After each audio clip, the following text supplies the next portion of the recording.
నాకు అర్జెంట్ గా డబ్బులు కావాలరా. ఎంత? 10,000 రా. నా దగ్గర అంత లేవురా, 5,000 ఉన్నాయి. రే అర్జెంట్ రా, ఎలాగైనా చూడరా. సరేలే చూస్తా.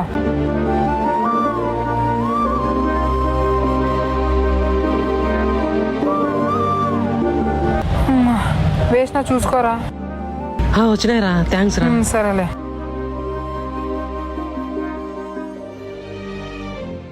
రే ఎక్కడున్నావు? కేఫ్ దగ్గర. వస్తాను. రా. ఎవర్రా? అర్జున్. అవును అన్నట్టు మర్చిపోయినా, అవసరం పడి డబ్బులు అడిగితే పెట్టుకొని కూడా ఎంతసేపు చేసినారా. అవునరా, వాడు ఎప్పుడు అంతేరా. ఏ రామన్న డబ్బులు యూజ్ అయినాయా? సమయానికి నువ్వు వేసినావురా, థ్యాంక్స్ రా. మనం ఎంత మంచి చేయాలనుకున్నా ఎదుటి వాళ్ళు ముందొక మాట వెనుక మాట అంటూనే ఉంటారు.